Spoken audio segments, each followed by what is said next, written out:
Donc, on a une ouverture de marché plutôt baissière. OK, si on va voir rapidement ici, on voit que voilà, on traverse les déviations, etc. C'est violent, hein.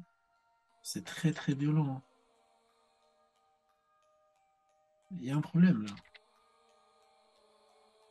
Mais je demande à Johnny. Voilà, R1, R3 mensuel. Waouh. R3 mensuel en rebond. Cassure de swing, on l'a fait sur la troisième bougie. Là, franchement, on a une bonne confirmation. J'ai envie d'appuyer. Ok, là, je suis en contrat avec vous. Mais voilà, j'ai envie d'appuyer. Regardez là, ici. Donc, on a encore le cours qui confirme. En fait, dès que c'est confirmé, je mets mon stop loss ici, en fait, c'est tout.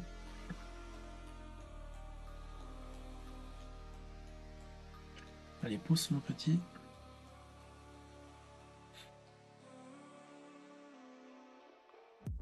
Alors, on n'a pas une delta divergence king, hein. Attention, hein. Voilà, ici, on a pris à peu près 100 dollars. Ah, dommage, j'ai pas fermé. Donc, en un contrat, c'est un profit assez impressionnant. Ok, j'ai pris 112 dollars, commission comprise. Ok, c'est vraiment pas mal. En un seul contrat. Et en sachant que j'ai dépliqué le trade sur tous mes challenges, hein. Vous montre ça? Est-ce que vous êtes chaud? J'ai dépliqué le trade sur tous mes challenges. Ok, j'ai déjà validé 2 challenges comme ça. Et là, en fait, je suis en train de continuer à trader petit à petit pour valider d'autres challenges. Et donc là, la confirmation était plutôt différente de d'habitude. Donc, on a notre cassure de swing qui est juste là. D'accord? On a notre exécution de volume baissier, ok? Et là, en fait, ce qui m'a donné envie d'acheter, c'est une divergence classique. C'est pas une divergence, c'est une delta divergence classique et pas une delta divergence king, comme vous allez apprendre dans les setups. Là, j'ai un point of control de plus en plus bas, ok? Et là, ici, j'ai un point of control en dessous des 50% de la bougie fermée.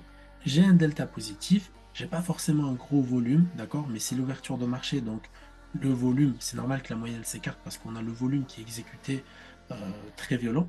Sur la 30, on a un gros volume, donc ce sera compliqué de rattraper. Et en plus de ça, donc dès que ça a fermé, j'ai appuyé un peu en retard. Donc j'ai pu me sécuriser avec cette deuxième bougie. Puis là, j'ai été exécuté en take profit. Ok. Donc là, je ne sais pas ce que ça représente exactement. Je suis vraiment désolé en nombre de ticks, mais je sais que j'ai dépassé le 10 ticks assez facilement en un seul contrat. Ok, si j'avais 2, 4 contrats, j'aurais gagné 4 fois plus, etc., etc. Donc c'est ce que moi je veux vous apprendre exactement dans cette formation, et c'est ce que je vous apprends, et tous les modules qui suivent pour être basés, c'est ça. Voilà, 12, 5 le tick, donc 9 ticks. Bah, autant pour moi, lui, donc voilà, ça fait à peu près 9 ticks. T'es sûr? Parce que là, c'est sans commission, avec la commission. Parce que j'avais gagné plus. T'es sûr, lui? Tu veux qu'on aille vérifier? Ah, je rigole.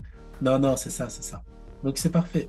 Donc voilà, je vous ai montré un exemple en live, les gars, encore une fois. Donc sur challenge, certes, mais ça reste quand même un exemple pertinent. Donc j'ai enregistré ce petit moment pour pouvoir le mettre dans la formation setup que je vous ai préparé ici, hein. Donc ce sera la vidéo 6, tout simplement. Vous pouvez revoir en fait ces conditions-là. Et après, regardez ce qui a fait la différence, n'oubliez pas, c'est le rebond R3 mensuel déjà, et en plus on est en dessous d'une déviation, c'est-à-dire qu'on avait des confirmations de la formation classique de chez les bons traders, hein. Ok? Pensez à ça. Et le point of control, après, il va nous donner le flux, hein, petit à petit. On a un gros rejet ici, et là, on a peut-être un flux qui est en train de s'installer, plutôt acheteur.